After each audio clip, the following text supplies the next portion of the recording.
most of the time parents think this board versus that board. You know, that's what most of the time parents think. But let's assume, keep that aside for a second. And if you're not thinking about board, what could be 5 or 6 things that a parent should think about? Actually, a lot of schools are not teaching. Schooling systems are conditioning young people. So you are actually cutting out all the creativity, all the innate capacities of the child and molding them to fit. You're making them fit a particular mold. No board provides pedagogy. That's very important to understand.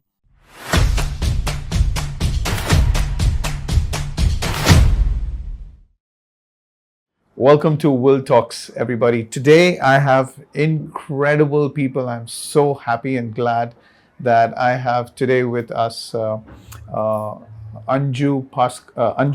Chazot and Pascal Chazot, who are the founding trustees of the Mahatma Gandhi International School here at Ahmedabad.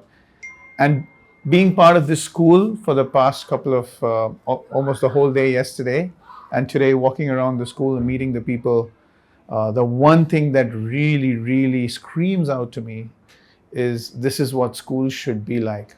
And so I requested them to spend some time here with me today as we talk about what parents need to know about schools and, more importantly, about learning. So, welcome to the podcast. Would you like to share anything about yourself that you think our audience Well, should thank know? you. Thank you, Willie, for inviting us on this podcast. What can I say about myself? Well, I'm just passionate, I wouldn't say teacher, but learner. And I've learned with children all through these years. And I think children come to us to teach us, actually. I don't think we can teach children anything. And it was Sri Aurobindo who said that there's nothing can be taught. You know, there's nothing that you can really teach a child. But yes, you can create opportunities for children to learn and you can be part of that experience. And I think all these years, this has been a happy space. That is what I wanted to do, where children are happy and I'm happy. Everybody has to be happy because learning has to give us joy. If you are an unhappy learner, if the learning situation is unhappy, then you're not going to learn anything new later on in your life. And that's what makes us dead in a way. You know, your soul becomes dead. Human beings are primed to learn, and they're primed to learn in happy ways. And what school education has done has made it like an injection to be endured or a bitter pill to be swallowed. And schooling is an unhappy experience for so many children and even for teachers who have a burnout. So this school actually is my rebellion. It's my rebellion against the schooling system because I was an unhappy child in school. Though my parents did the best, you know, and that's why this podcast, I want to reach out to parents. Parents don't intentionally wish anything ill for their children, nor do teachers. It's a system. And I went through that system, as have millions of other children. And I was the invisible child in the classroom because the one strategy you have when you don't know the answer to a question that a teacher might suddenly ask you, or in that kind of authoritarian classroom, is that you're scared. You're scared of being judged. You don't know. So you just make yourself invisible. And there's strategies. You know, I think we all know that. We duck behind the person in the front. You lower your eyes. Don't look up. You know, you dodge, things like that. So till today, I have that skill actually. I can become very invisible. People won't notice me, which is great. But that's not what we want children to be. And I had one student who told me after coming to MGI, she said, you know, ma'am, I was invisible in my school. And she's telling me that. And after coming to the school, I have become visible. And how do you make children visible? You make children visible by looking at them, by acknowledging them, by validating them. You know, they exist. And it's a soul to soul connect. Most of the time, they're too busy. You know, there are too many kids in the classroom. You don't know what's going on. But just that simple act of looking at the child, you know, fully, wholly, that full acceptance is the, I think, the what would I call, just the essential condition for human existence. Because a lot of human beings who are unhappy are actually seeking validation. They were never truly looked at unconditionally. And when we go to God, or when we go to, or sometimes when you have a pet, you know, I always tell parents, get a pet. Why? Because either God will give us unconditional love, or sometimes a pet will. Parents, sorry to say, most of the time it comes with expectations, it comes with a baggage. It's never truly unconditional.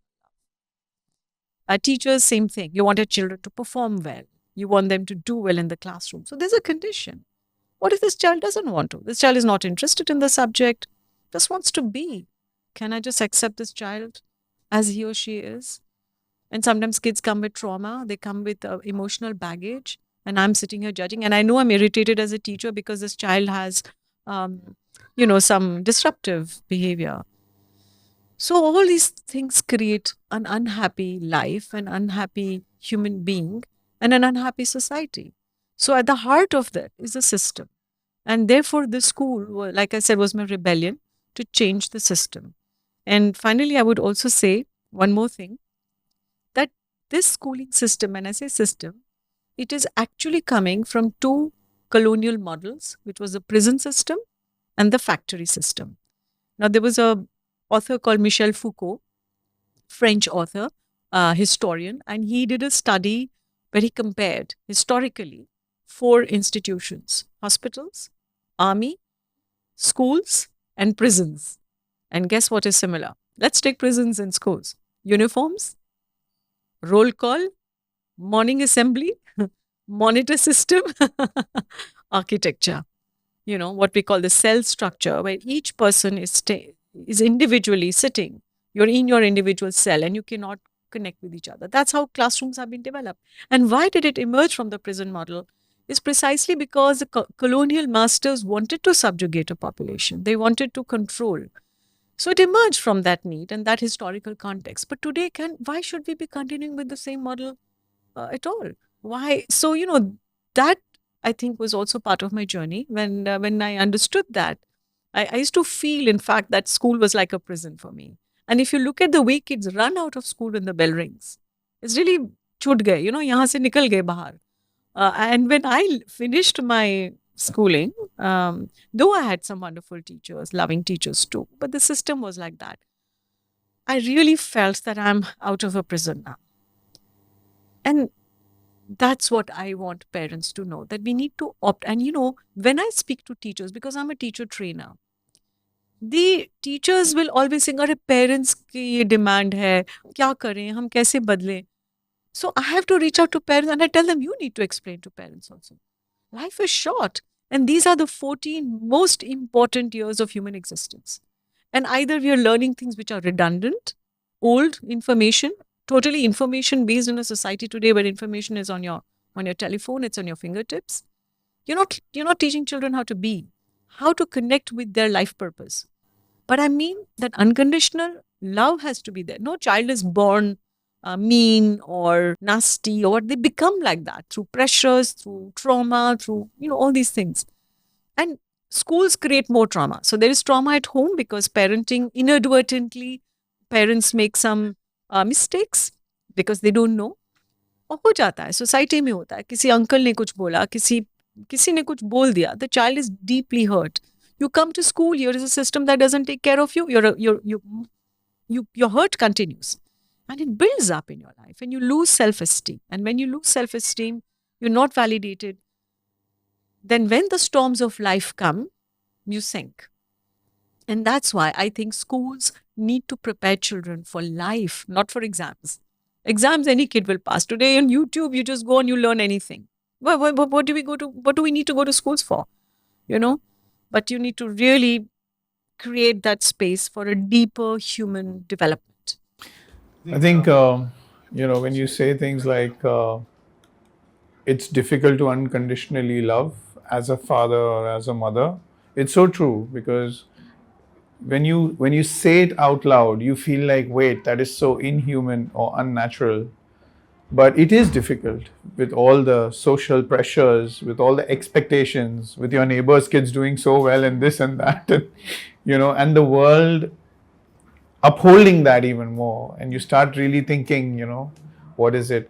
But one beautiful thing I heard you say was, you said there were three things that parents need to do, to acknowledge the child, to talk to the child, to see the whole child and things like that. One thing that you didn't say there was to agree with the child, which is amazing. We don't have to agree with everything. not agreeing or debating or disagreeing, with your child also is great, because that is acknowledging that child's differential point Yeah. of view. वो कितना powerful है, it's so strong. What do you feel?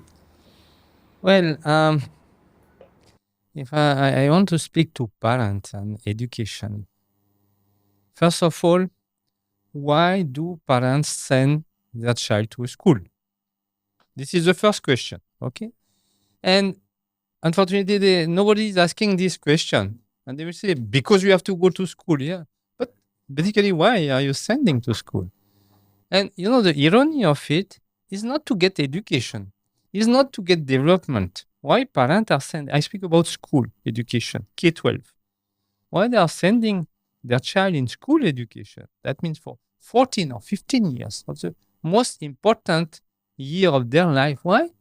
To get a good grade in board 12 board examination so that they go to a good college.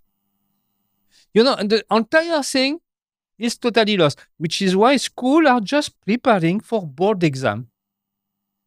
Right from the KG, they make drill in the shape of examination and assessment and with grade, with the, and grading, giving this judgment is the biggest violence we can do to any human being.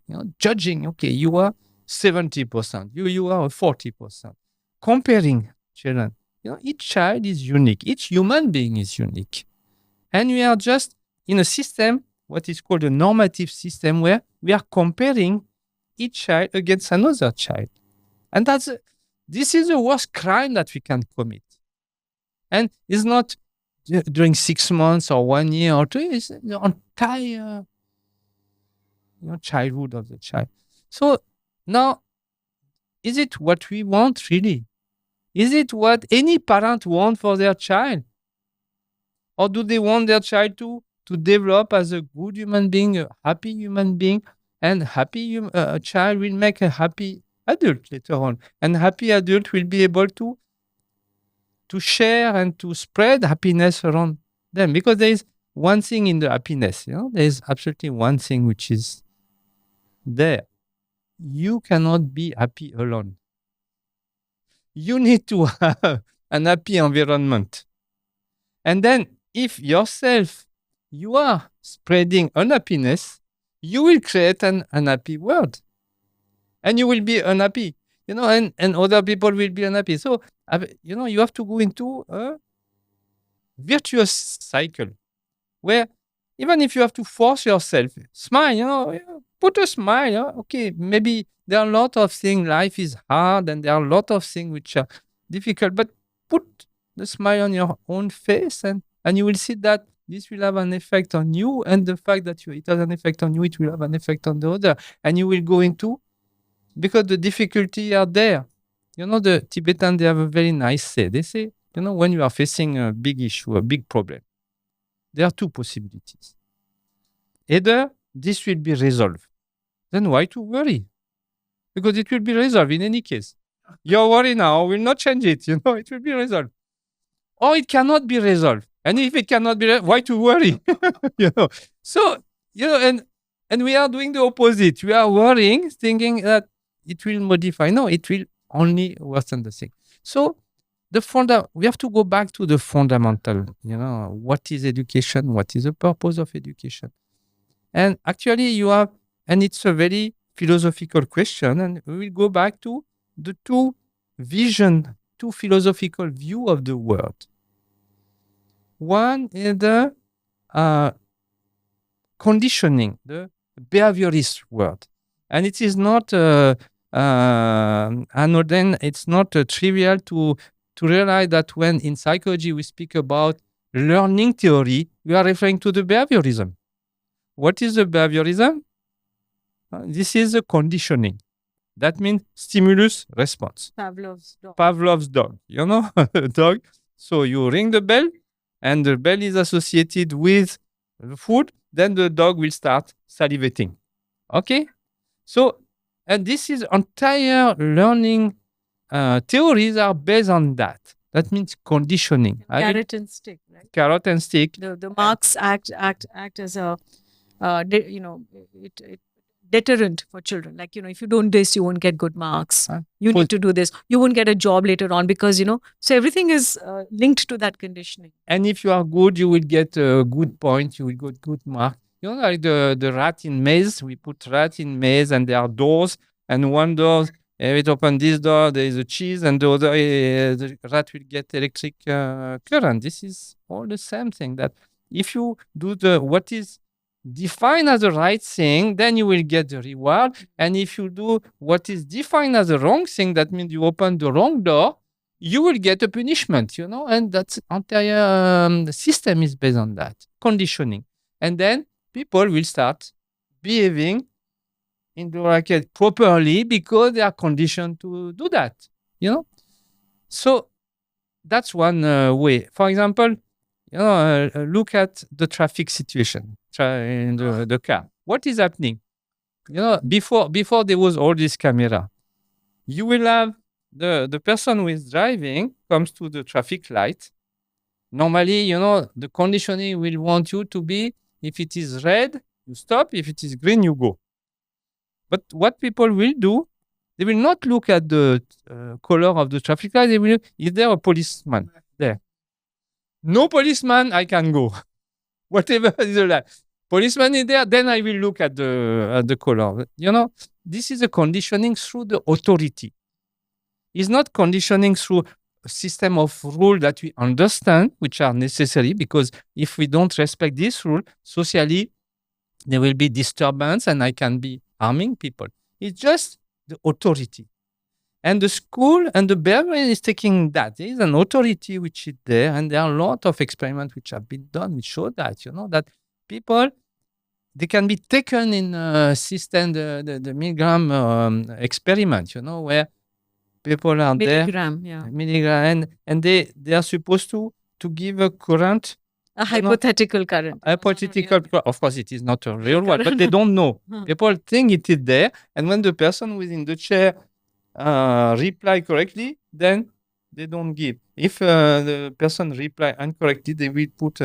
And this type of experiment show that people, because they are in an experiment and there is someone with a white blouse there, who look like a doctor, like a authority, scientific authority, they go to killing the person. Of course, the person is not killed because this is an experiment, but they don't know that. So it can go, and it is how the worst thing happening on the planet, on the world, because people can go to any extent. So this is one model of learning, conditioning, and then the reward is the mark that you get in the examination at the end of the process.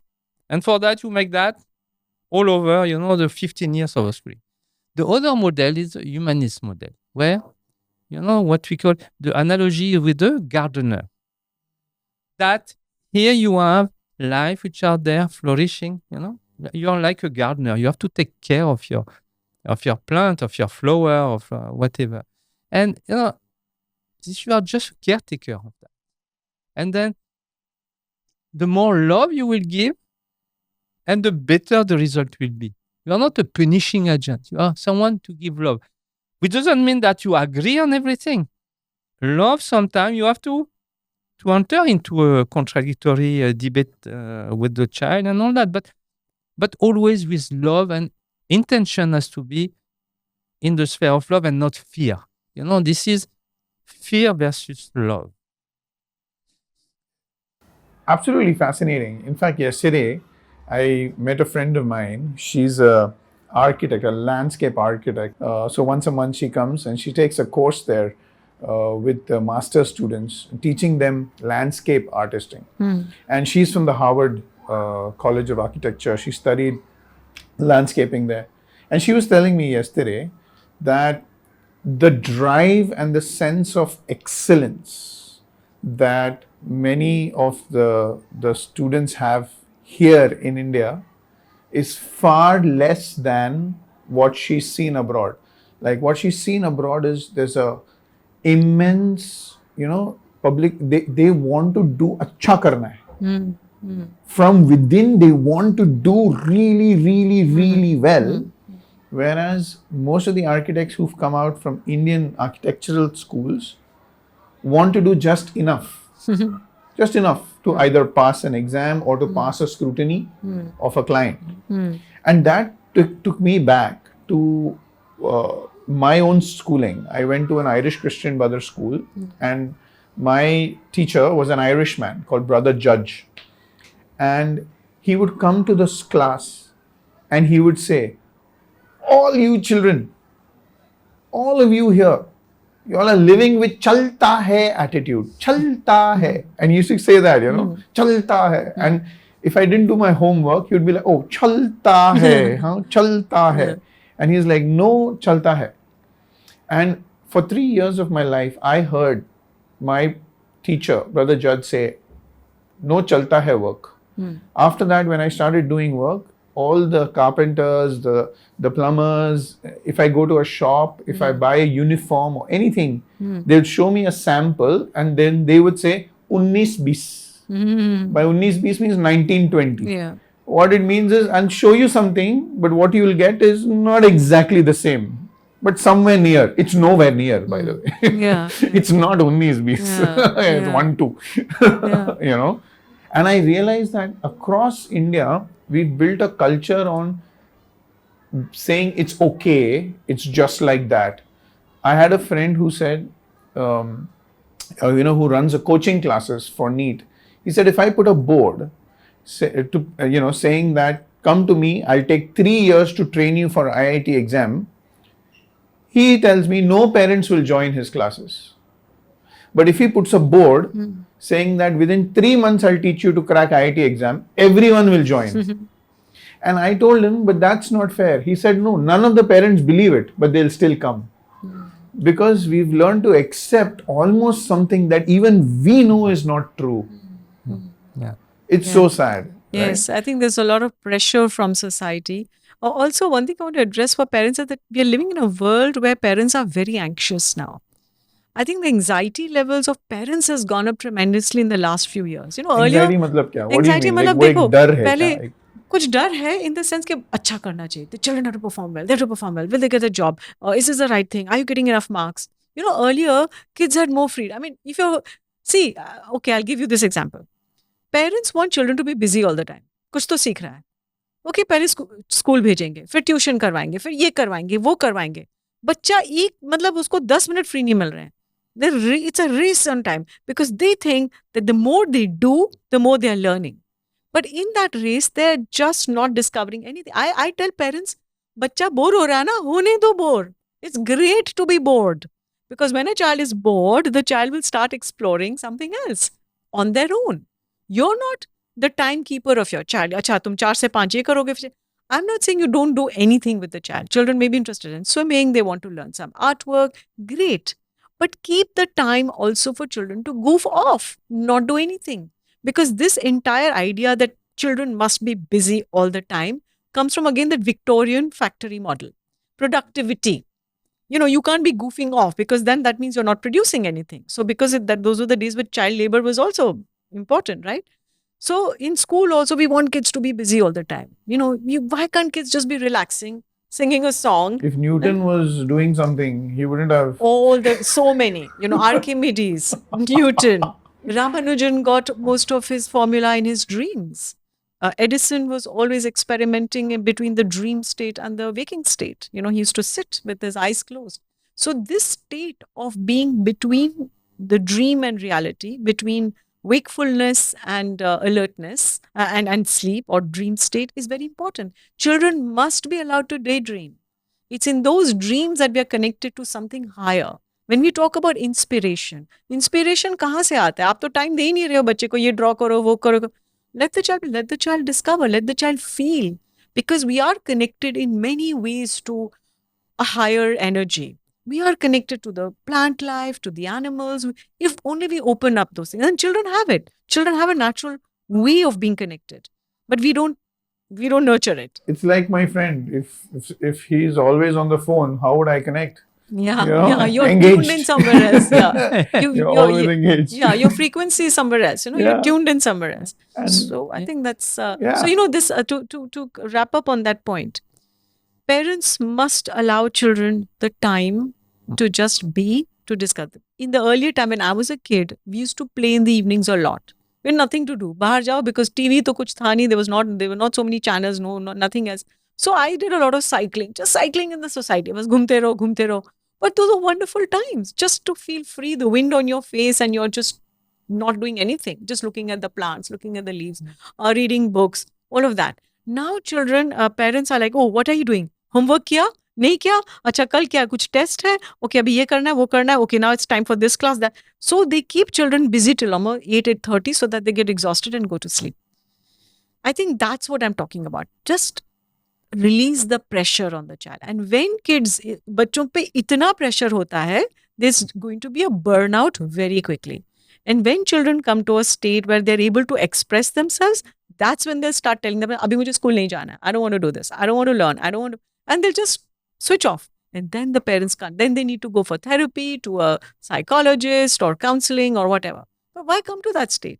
So finally, I would say if the classroom can be a happy experience, if the schools can become happier spaces, then we don't even need therapy.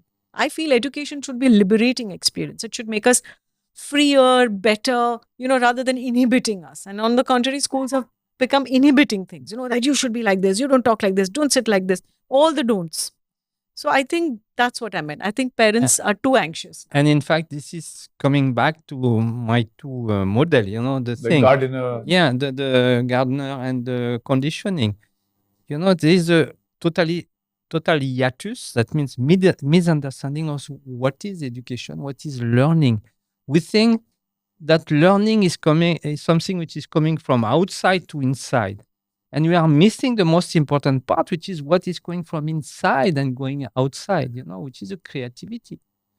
It's not the only receiving, not only be conditioned, but being able to express what is inside already, And in that, if we look again at this analogy, the behaviorism is looking at the learner as an idiot.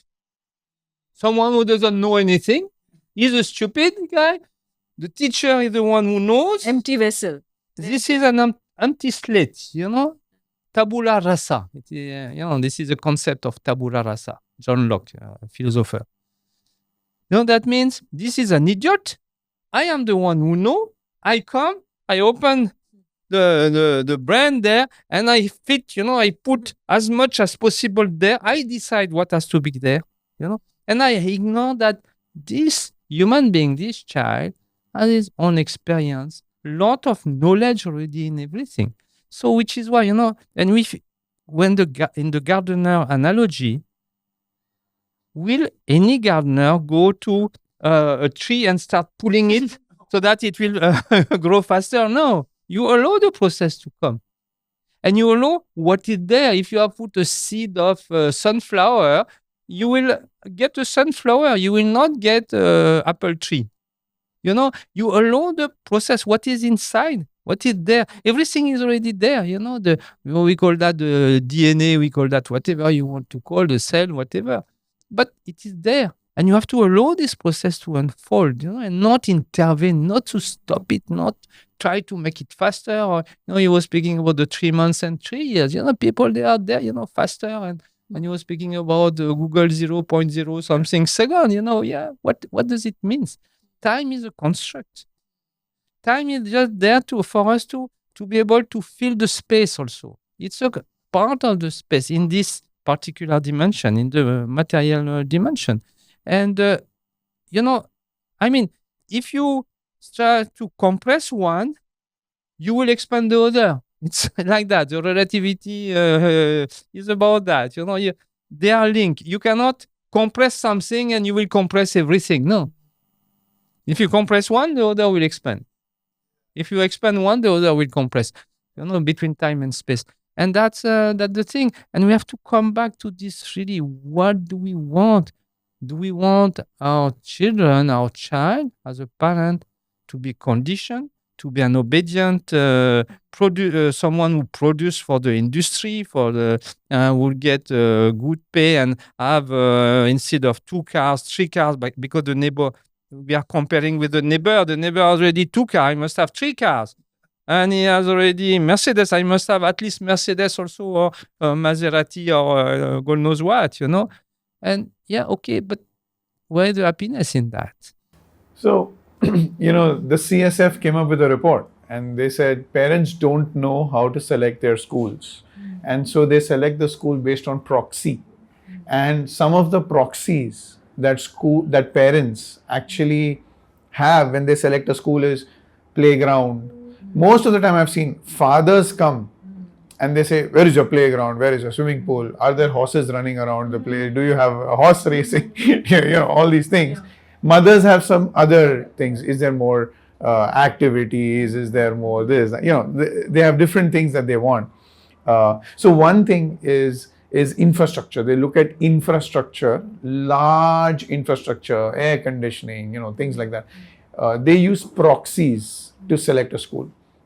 What would you suggest to parents? Because from what you are saying, almost none of this has to do with hard infrastructure. It has to do with the soft, human, emotional infrastructure of the school. And if a teacher is not happy in the school, then it's very difficult for her to make learning a happy and joyful experience. So if we have to think, So yeah, I will start and Anju will take after.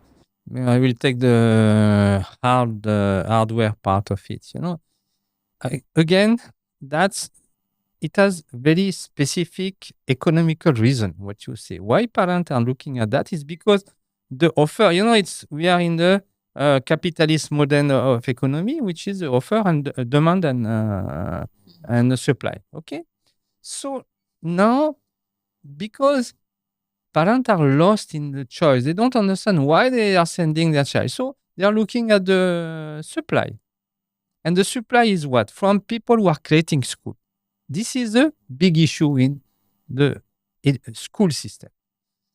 People who are creating school, they are looking at the investment, how much money they will invest. And when they invest, they don't want to invest in human being. Because human being, they can live.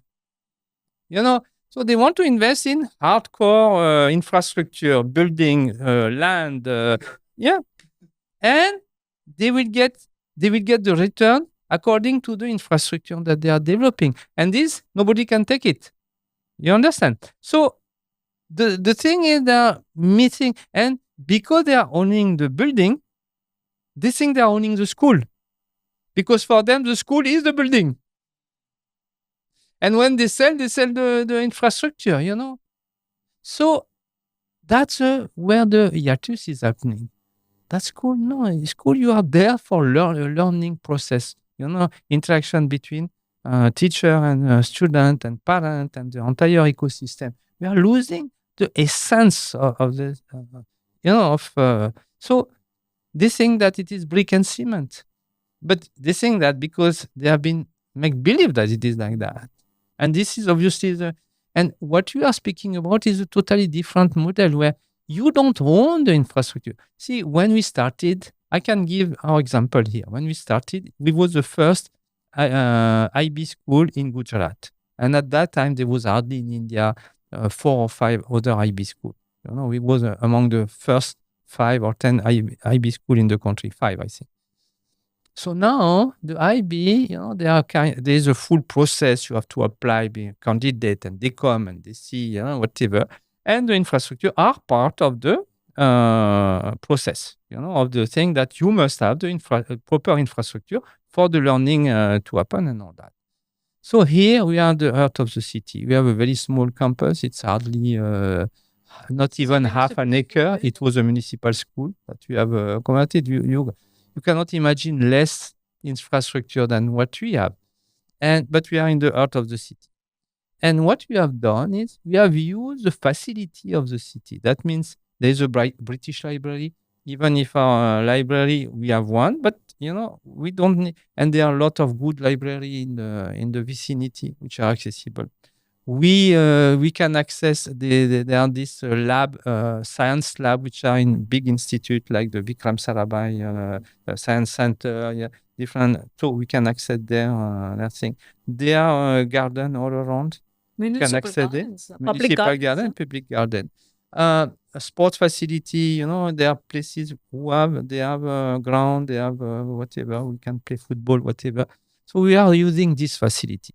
Now, when they came for the authorization visit, so the IB team came from Singapore to see do you have everything. So they look at of course, the pedagogy, the thing that on that they have nothing to say, but they say, yeah, but you don't have infrastructure here, and this. So, and it was the brilliant idea of Anju, who said, yeah, what are you interested in? Are you interested in the fact that the owner of the school is owning the facility, that the swimming pool, the thing, whatever?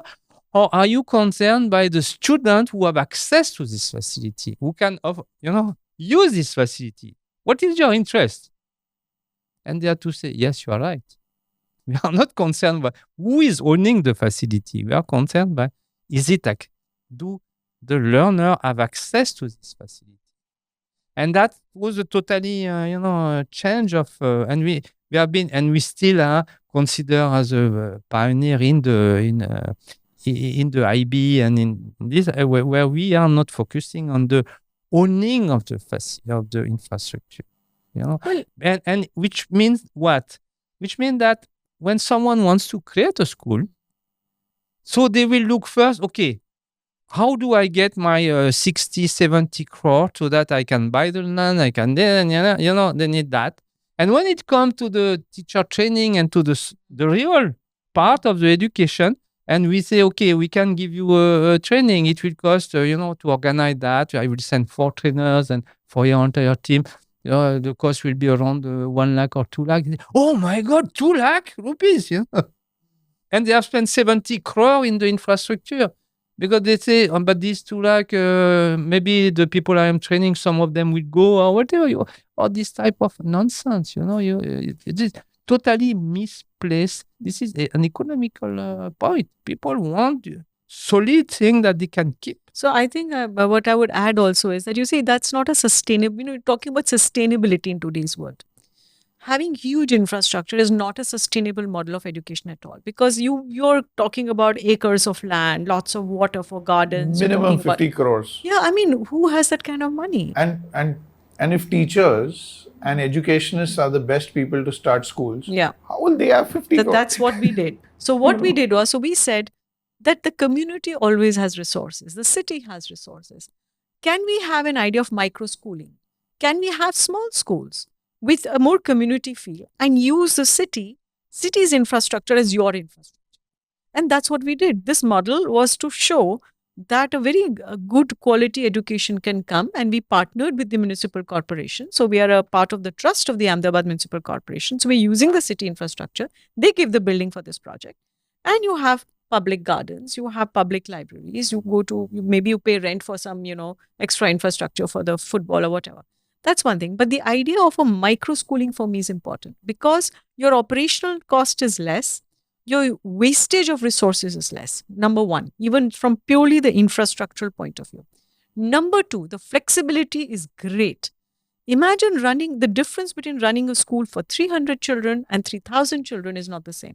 Here, when I get a phone call from Alliance Française, with whom we have the, French programs and all that, and they'll call up and say, oh, you know what, there's a musician here today, or there's an artist or a writer. Would you want your children to meet them? And I'm like, yeah, sure.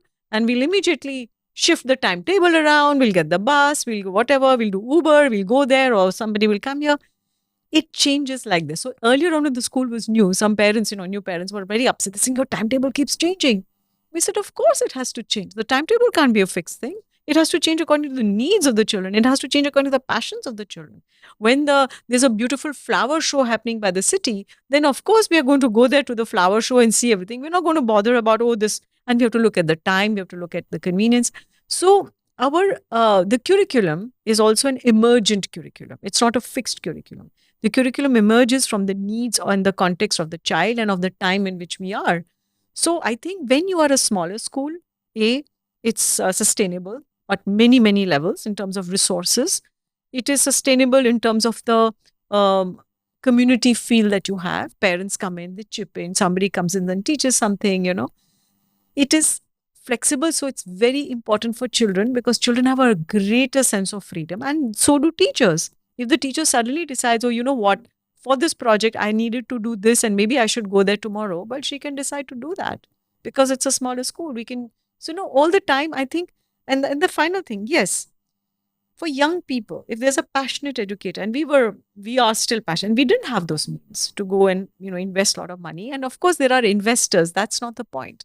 But then investors come with a different baggage. They come with a different demand or different expectations. And we wanted to have the freedom to have a different pedagogy, freedom from textbooks and all that structured exams. We don't have all of that. We wanted to create a space like that. So it was possible because of the smallness of it also. So I think if there are people who want to start school, start small and don't grow too big. Start another small school and another small school. Actually, that was one of the things that I noticed in the UK. Most of the schools that I went to visit, all of them were like 200, 300, max 400. I never saw schools bigger than that. And I thought, why? Is it because they just don't know how to do it? No, that's not the answer, right? Yeah. They know what's actually working there. One of the research papers that I think I read a couple of years ago said, literally, like, human beings find it difficult to even know in their life more than 120 odd people. And you have 5,000 Facebook friends and, and that's why most villages, most tribes were like 100, 120 people. Yeah. And another friend of mine was telling me evolutionary sciences show that teenagers would start disagreeing with their parents and fighting with everybody around them because they may then feel more encouraged to get out of this community and go somewhere else to prevent inbreeding and things like that. So it just comes back to this idea that big schools may be giving less and less, and smaller schools may be giving more and more. You can give more attention to the child. There's more attention. You have more time. You have more flexibility. Right? So, and how do children feel in a small school? Like, that would be a nice thing to figure out. I ask them very often, and one sentence I hear all the time is they tell me, "Ma'am, this is second home."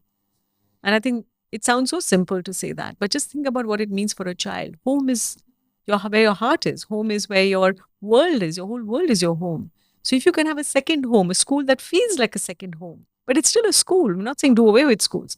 Then children feel secure. They feel comfortable. They feel they can express themselves wholly. That I think is important. You can relate to so many people. Yeah. As opposed to just absolutely one class. Right? You were talking about this smallness and big. Actually, historically, India, for example, had small schools. Okay, we had village schools before the Britishers came, and it is a colonial model that brought in the decentralization of education, and moving away from villages, going to a larger space, having a larger school to control, and so people had to go from villages to that big school. That decentralization was for power, for greater control of the schools. Otherwise, they had no control over. The village headmaster would decide what I want to teach my children and how I'm going to teach it. Village schools were independent. They were autonomous. So in order to subjugate and to control, autonomy had to be taken away. And that is why the centralization and these kind of models came up. But this is not good for the children. Ultimately, the ultimate question is it good for the child? And if it is good for the child, great. If it is not, then maybe we need to look at other models. Which means every school today in India who has 200 kids, 300 kids, they have this incredible opportunity to scale inwards, right? As opposed to scale out or scale up. Yeah. And they should not be waiting to reach 1,000, 2,000, 3,000. No, that's not a marker of success. That's not a mark, right? Yeah, because you're in the quantitative world. We are talking about quality. And when you're shaping human lives, and just think about all that it implies. If you have more schools coming up, you have more employment. You have better use of infrastructure. You have better use of community spaces. More participation from parents. Absolutely. Then yes, it's smaller. Yes, it's smaller. So, there are a lot of pros if you do that. And I think purely even in sustainability, in terms of sustainability, we are talking about a world where we are talking about climate change. We're talking about immense wastage of resources. I mean, if you got to have 10 acres of land for a few kids, it doesn't make sense. There's a public garden. Just go there and use it. Everybody can use it, Just, I want to know now, if let's say 5 things we should look at, okay, to select a school. Most of the time, parents think this board versus that board. You know, that's what most of the time parents Yeah. think. But let's assume, keep that aside for a second. And if you're not thinking about board, what could be 5 or 6 things that a parent should think about as a parent to join? First, go to the toilet. Yeah, I always say that. Check out the toilets. If they are dirty, don't go there. That means there is no education happening, there is no learning, there is nothing. Because hygiene is a basic thing. And hygiene not done by an external agent, but keeping your thing clean. You know? This is the first thing. Toilet and how they are they clean and how they are maintained. Is it maintained by the user themselves, or if there are no outsider with cleaning? outsourced agency. Yeah, that's the first thing. And it's very Gandhian to say that. This is the first thing. Then, second thing, look at the human being. Not just the admission counselor. Not the admission.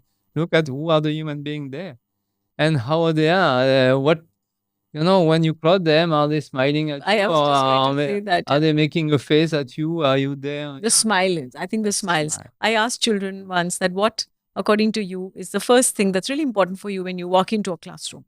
And they said the teacher's smile. It's as simple as that. Sometimes we want big things. Children just want a welcoming atmosphere, where they feel relaxed, where they feel secure.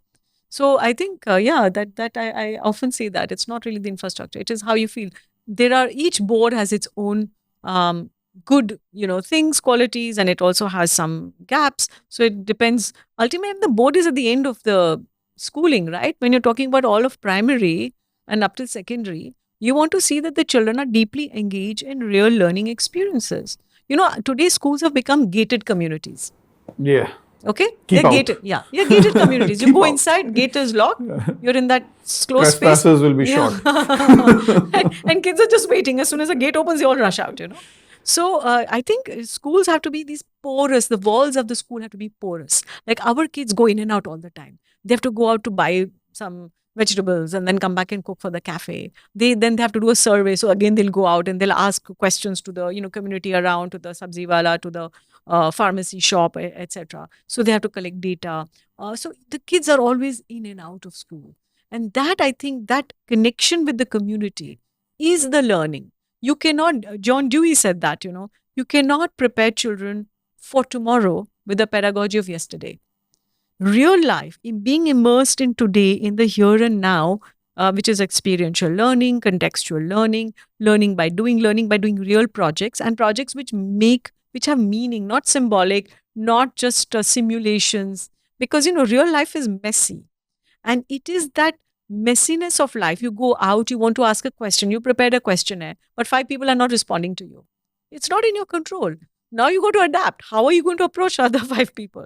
Children are going to learn strategies by being immersed in real life and not by being protected from it or being shut away. Because the day they go into real life, they will not have the skills then to deal with it, So then, like a third thing. Other thing is the pedagogy, what Shazvi is speaking about. So for the a methodology. parent, what is the meaning of pedagogy for a parent? The methodology, the how the learning not is happening. What you learn, but how you learn. Not the content, not the curriculum. So board, not the board. provides... No. No board provides pedagogy.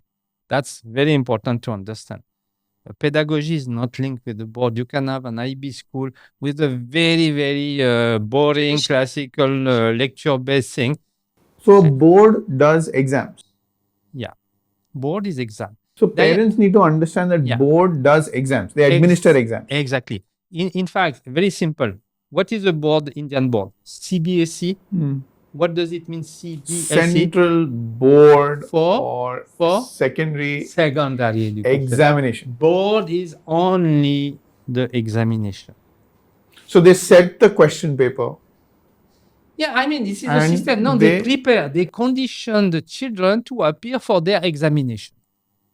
This is a full preparation of that. So pedagogy is what? Pedagogy and where does it start? The pedagogy is the way, how you will learn. How you learn. That means that going to the shopkeeper and negotiating I can give 2-3 practical examples. Okay, let us say curriculum says children should learn fractions in grade 4 or 5. Okay. Now, that would be in any school in the world. And I think any board would have that as part of the curriculum.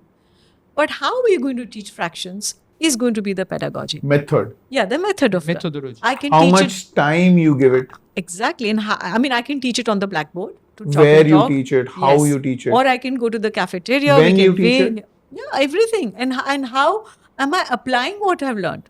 You know, what we do is what we say is learn while you're doing. The conceptual learning is happening while children are doing things.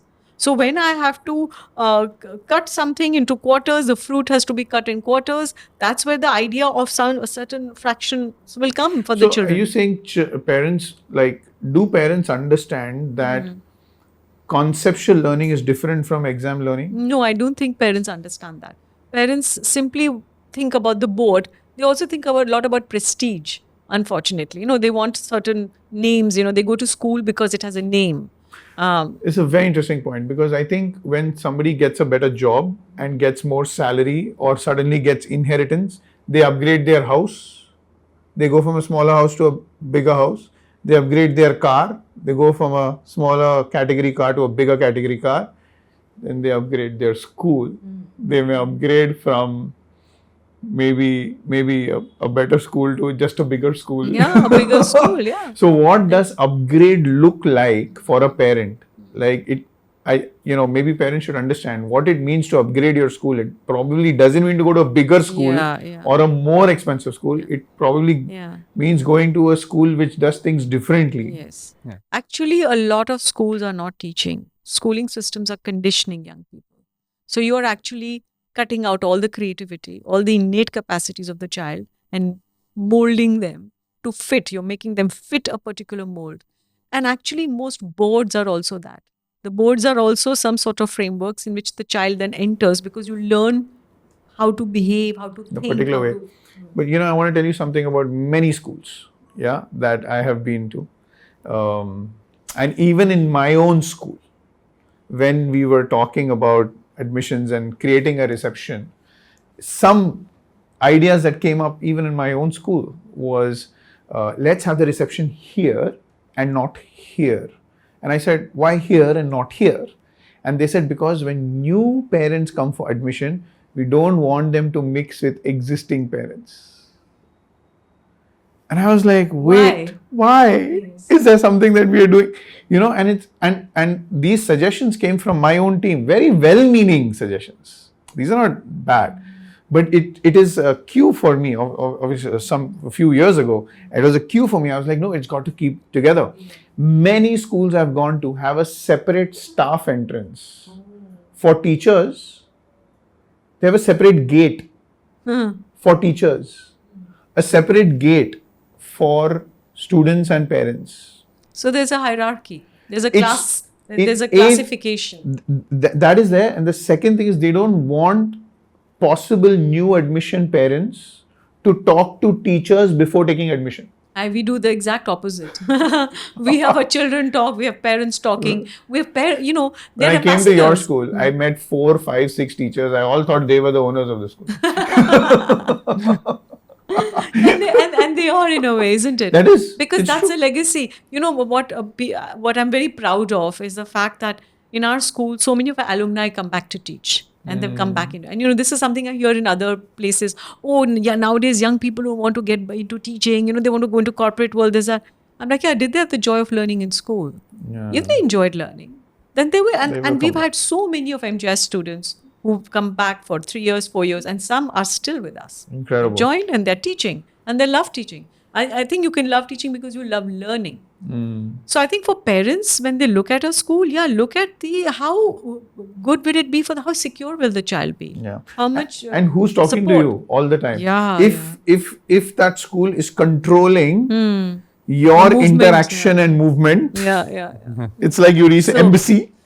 So, like in our school, first of all, we don't have much of space because we are, an old municipal school building and You we have will only bump one into toilet. everyone. Yeah, so we have only one toilet section also, right? So Yeah. all the women go to the same toilet and the gents' toilet is another one. Yeah, teachers, Teachers, student, service staff, non-teaching staff, visitors, kids, everybody has the same toilet, Yeah. which is how I know how clean the toilets are or are not. Yeah. That's number one.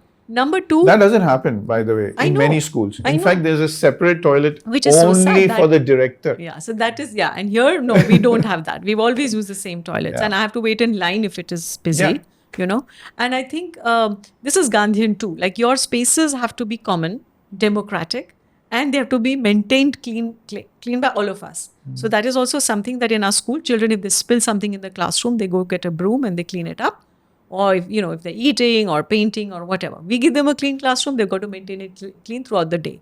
And the evening, whatever is there, we'll also clean it up. We help it. But there is a very democratic, nobody's ashamed of taking a jharu and cleaning. Yeah. And I think that's the, when Pascal is saying, go and see how clean are the toilets. What I want to tell parents is, how democratic is the school? You know, if there is this kind of hierarchy, then your kid will also be in that slot somewhere. And once you're put into that slot, it becomes a self-fulfilling prophecy. You begin to believe, oh, I'm a 60% kid. Oh, I am good in arts, I'm not good in science, so I can never be a scientist. You should be a scientist and an artist. Or both. this job is not mine. Yeah, or I can't do this, you know. You know, below, when I, below dignity. yeah, and- below dignity. Yeah. You know, when I went to Singapore, I sat in the food court. Every single person who had food cleaned it up. cleaned Yeah. the table, Isn't that the minimum we should be cleaned the doing? table, and kept it at the side, Exactly. so that the next person can use the table immediately. That is just the basis of Here, human society. people just walk away. Yeah.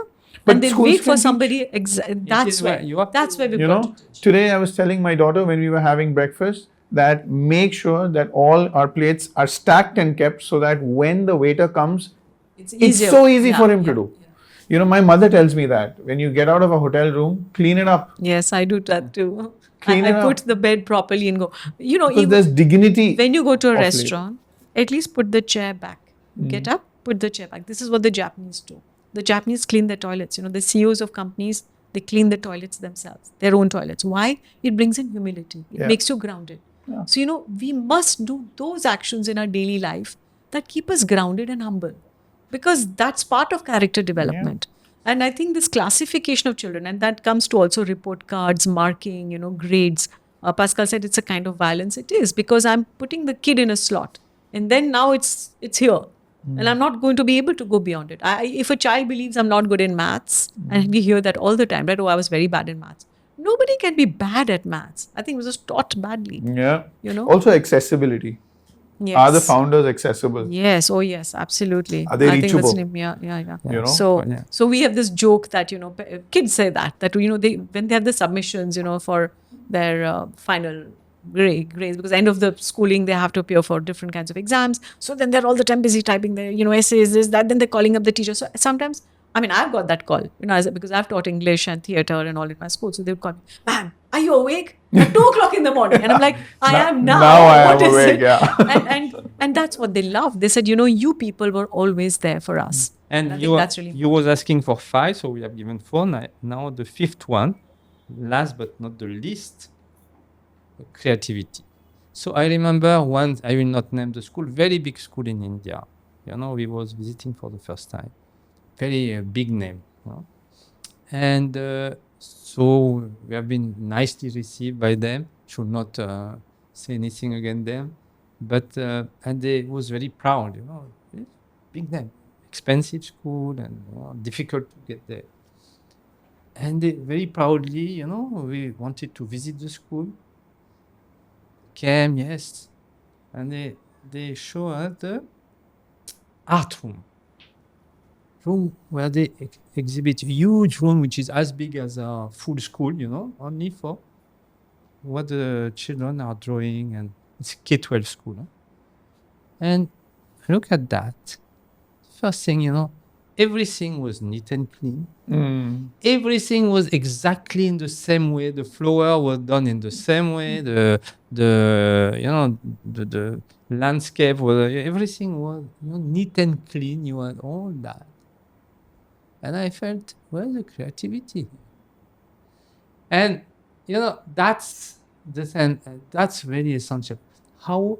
Because what I have said at the beginning, you know, the learning process is both process, from outside to inside and from inside to outside. So this, and the inside to outside is even more important than the outside to inside, because if you don't have anything inside, you will be just a robot. A robot, you can create a robot. Everything will be from outside to inside. What makes a human being is because we have something. You believe in God, you don't believe in God, whatever you call that, the soul, you can call that your consciousness, you call that your experience. It doesn't matter what you call, but there is something which is specific to me that, and I've come with that when I've been born and I've developed that. It's exactly the experience that I've got.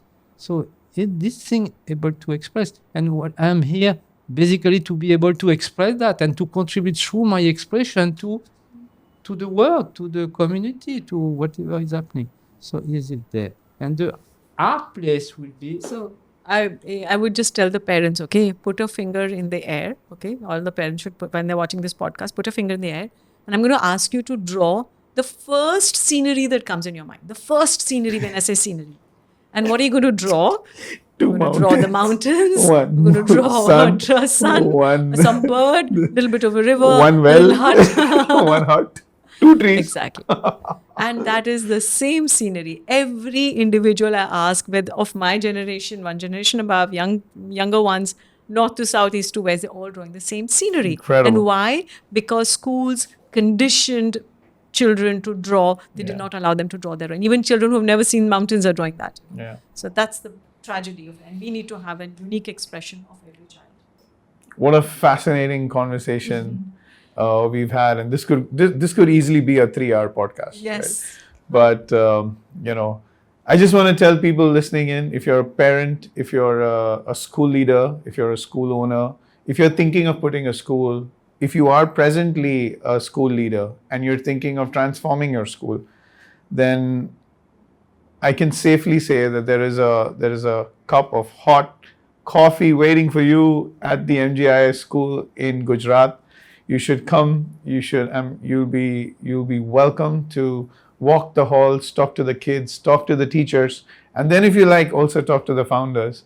And really, I would say, running a school myself, I would say just coming here has been like a retreat for me.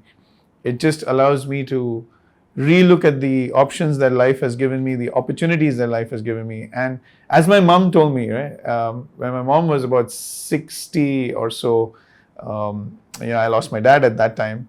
And that's when I decided to help my mom in the schools. And 2-3 years later, she came back and she told me, oh my God, seeing all these things, I just feel there's so much to do in life. So when you're a principal or a school leader, and when you're devoid of that vision, that mission, when you feel like you're up against a wall, when you want to seek some peace, when you want to seek some help, when you want to seek some motivation, some inspiration, and maybe a plan of what could be in your school, I think you should come here to MGIS and experience what I have experienced. And I'm sure that that will make such a difference to the children in your school. Not everyone who is transformed and touched by your experience will come back to tell you that. But really, if you ask Anju and if you ask Pascal, they are living examples of how they've been able to change communities, change people. And I think that is incredibly, it's a blessing. It's a blessing that we are sharing life on this planet at the same time. And if you're listening to this podcast or watching this podcast on YouTube or Spotify, then I think it's an invitation for you. Thank you so much. So chai and khakra in Ahmedabad. Yes. Thank you, really. Thank you very much. Thank Thank you. you.